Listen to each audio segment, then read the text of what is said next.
అదే RTV app వార్తల్ని క్షణాల్లో చదివే అవకాశం ఉంటుంది. ఒక న్యూస్ పేపర్, ఒక టెలివిజన్ ఛానల్ మీ చేతుల్లో ఎప్పుడూ ఉంటాయి.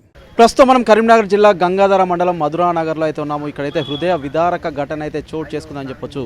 ఆ పొన్నాల అంజయ్య అయితే కొద్ది రోజులుగా అయితే కొంత ఆర్థిక ఇబ్బందులతో అయితే సతమతం అవుతున్నాడు. ఈ నేపథ్యంలో అయితే తనైతే ఆత్మహత్య యత్నానికి అయితే పాల్పడడం జరిగింది. తనైతే హుటాహుటిన ఇక్కడ నుంచి అయితే కరీంనగర్ అయితే తరలించడం జరిగింది. అనంతరం అయితే వరంగల్ అయితే తీసుకెళ్లడం జరిగింది.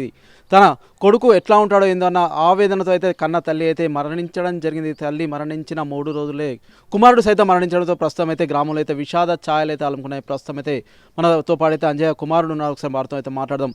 సార్ చెప్పండి, ఏం జరిగింది అసలు? మన 19వ తారీఖు నాడు పొలం కాడికి మన ఊళ్ళోకి వెళ్తా అని చెప్పి ఆయన పొలం కాడికి పోయి మందు తాగిండు. మందు తాగినాక ఆయన వేరే వాళ్ళకి ఫోన్ చేసి ఇట్లా తాగినాక తమ్ముడు నేను ఆయన ఆంబులెన్స్ ఫోన్ చేసి కరీంనగర్ తీసుకెళ్ళినాం. కరీంనగర్ తీసుకుపోయినాక గడ్డి మందు అయిందిగా వరంగల్ తీసుకుపోయి ఇక్కడ డయాలిసిస్ సెంటర్ లేదు అన్నాక వరంగల్ తీసుకుపోయినాక ఆడ ఎంజిఎంకి 5 గంటలకు చేరుకున్నాక ఆడ డయాలిసిస్ ఇప్పుడు టైం అయిపోయింది అన్నాక మళ్ళీ ప్రైవేట్ హాస్పిటల్కి తీసుకుపోయినాం. హజార్ హాస్పిటల్కి తీసుకుపోయినాక ఆడ ఏమన్నారు వైద్యులు? ఏమన్నారు ఇక్కడ వైద్యులు ఇప్పుడు డయాలిసిస్ లేదు, ఇప్పుడైతే మళ్ళీ మార్నింగ్ అవుతుంది అనుకుంటా చెప్పారు. డయాలిసిస్ చేపిస్తే కొంచెం బతికే ఛాన్స్ ఉంది అన్నాక ఆయన హజార్ హాస్పిటల్కి తీసుకెళ్ళినాం. ఆడ 80,000 దాకా ఆడ ఖర్చు వచ్చింది మా ఒక నైట్కి. అయిపోయాక తీసుకొచ్చి మళ్ళీ గ్యారెంటీ ఇవ్వలే ఎంజిఎం తీసుకొచ్చినాం. ఎంజిఎంలో 3 రోజులకి ఓకే. నానమ్మ ఇలా చనిపోయింది? నానమ్మ ఆమె ఆరోగ్యం మంచిగా ఉండలేదు 3 నెలల నుంచి. ఓకే. ప్రస్తుతం మనమైతే చూస్తున్నాం ఇక్కడైతే హృదయ విదారక ఘటన అయితే చోటు చేసుకుందని చెప్పొచ్చు. ఇక్కడైతే కొడుకు చనిపోయాడన్న బాధలో ఏమవుతుందన్న బాధలో అయితే తల్లి అయితే మరణించడం జరిగింది. తర్వాత సైతం 3 రోజులకైతే కుమారుడు సైతం మరణించడం జరిగింది. ప్రస్తుతం అయితే గ్రామంలో విషాద ఛాయలు అయితే అలుముకున్నాయి. కన్నీరు మున్నీరుగా వారి కుటుంబ సభ్యులు రోధిస్తున్న పరిస్థితి అయితే మనమైతే చూస్తున్నాం. ఇప్పుడైతే మనతో పాడైతే వారి సతీమణి ఉన్నారు. ఒకసారి వారితో సైతం మాట్లాడదాం.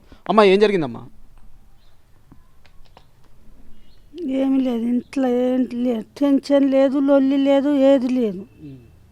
ఏమి ఇంట్లో లొల్లి ఏది అన్నది ఏది లేదు. మరి ఎట్లా అనిపింది? మీ అత్తమ్మ ఎట్లా అనిపింది? అంటే కొడుకు చనిపోతాడేమో అన్న బాధలో అయితే తల్లి సైతం చనిపోయిందని చెప్పేసి అయితే చెప్తున్నారు కదా, మీరు మాట్లాడిరా వాళ్ళతోనే? మీ అత్తమ్మతో ఇంట్లో లొల్లి లేదు, అంతా మంచిగానే.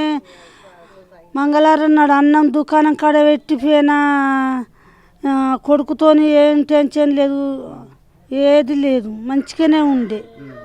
ఏ ఇంట్లో లొల్లి ఏది అన్నది ఏమీ లేదు, ఏది లేదు.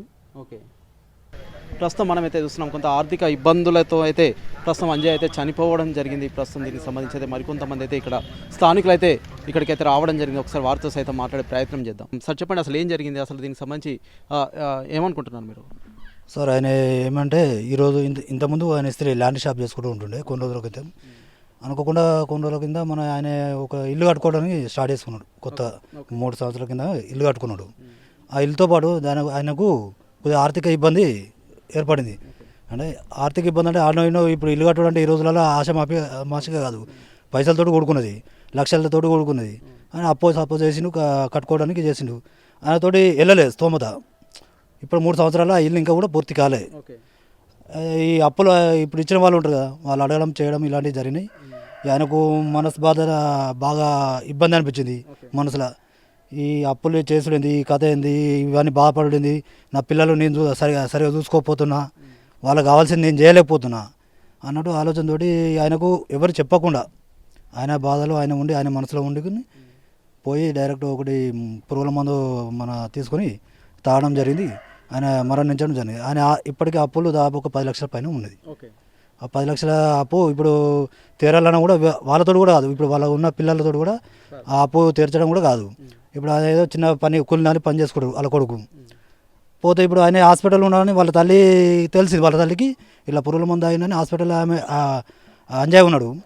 వాళ్ళ తల్లికి తెలిసినాక ఆమె ఏమైంది, గుండె బెదిరిపోయి ఆమె మరణించడం జరిగింది. ఆమె మరణించడం జరిగినాక 2 రోజులకే ఈయన మరణించడం జరిగింది. అయితే ఇప్పుడు ప్రభుత్వం ఏం చేయాలంటే వీరికి ఎంతో కొంత వారికి ఆర్థిక సాయం ఇప్పుడు 10 లక్షలు ఇలా అయినాయి కాబట్టి ప్రభుత్వం ఆదుకోవాలని నా ఒక ఉద్దేశం. ఓకే. అంటే ప్రస్తుతం ఎవరైనా వచ్చిరా అంటే ఎమ్మెల్యేగా వచ్చి తర్వాత ఎవరైనా వచ్చిరా అంటే ఎవరైనా పరామర్శించే ప్రయత్నం ఎవరైనా చేసిరా అంటే ఎట్లా ఉంటే బాగుంటుంది వీరి కుటుంబానికి అని మీరు అనుకుంటున్నారు? ఎమ్మెల్యే గారు ఇంతవరకు అయితే రాలేదు. ఎమ్మెల్యే కానీ మన మాజీ ఎమ్మెల్యే కానీ ఎవరైనా ఇప్పటివరకు ఇప్పుడు ఎవరు సర్పంచ్లు ఎవరు లేరు కాబట్టి ఇప్పుడు వాళ్ళు ఎవరు లేరు కానీ ఇప్పటివరకు ఎవరు రాలేదు. ఓకే ఓకే ప్రస్తుతం మనమైతే చూస్తున్నాము ఇక్కడైతే అంజయ్ అయితే గత కొద్ది రోజులుగా అయితే ఇంటి నిర్మాణం అయితే చేపట్టడం జరిగింది. దీనికి సంబంధించి అయితే కొంత అప్పులు అయితే చేయడం జరిగింది. అంతేకాకుండా కొంత ఆర్థిక భారం సైతం పెరగడంతో అయితే నేనైతే ఏం చేయాలో పాలు పోకైతే తనైతే ఆత్మహత్య యత్నానికి అయితే ఒడిగట్టడం జరిగింది. గడ్డి మందు తాగైతే తనైతే ఆత్మహత్య యత్నానికి అయితే ఒడిగట్టడం జరిగింది. దీనికి సంబంధించి అయితే హుటాహుటిన అతనైతే కరీంనగర్ ఆసుపత్రికి అయితే తరలించడం జరిగింది. అటు నుంచి అయితే అటు వరంగల్ అయితే తీసుకెళ్లడం జరిగింది. మెరుగైన వైద్య సేవల కొరకైతే వరంగల్ అయితే తరలించడం జరిగింది. అప్పటికే తన కొడుకు ఏమవుతుందన్న బాధలో అయితే తన తల్లి అయితే గుండెపోటుతో అయితే మరణించిందని చెప్పేసి అయితే వారి స్థానికులు కావచ్చు, అంతేకాకుండా కుటుంబ సభ్యులు అయితే తెలియజేస్తున్న పరిస్థితి అయితే మనం చూస్తున్నాం. తర్వాత సైతం తన తల్లి చనిపోయిందన్న బాధలో తన కొడుకు సైతం చనిపోవడం జరిగింది. ప్రస్తుతం అయితే వారికి అయితే కొంత పేదరికంలో అయితే జీవనం అయితే కొనసాగిస్తున్నారు. రాష్ట్ర ప్రభుత్వాలు అయితే కొంత వీరినైతే ఆదుకోవాలి, ఉన్న వారికి అయితే కొంత చేయూతనిస్తే బాగుంటుంది. ఇప్పుడు ప్రస్తుతం అయితే వారు పిల్లలైతే అనాథలుగా మారిన పరిస్థితి అయితే నెలకొంది. భార్య కావచ్చు, పిల్లలు సైతం ఇక్కడైతే రోధిస్తున్న పరిస్థితి సైతం మనమైతే చూస్తున్నాం. Over to studio. మరిన్ని వీడియోస్ కోసం ఛానల్ ని సబ్స్క్రైబ్ చేయండి, లేటెస్ట్ అప్డేట్స్ కోసం వాట్సాప్ ఛానల్ ని ఫాలో చేయండి అండ్ లింక్ డిస్క్రిప్షన్ లో ఉంది.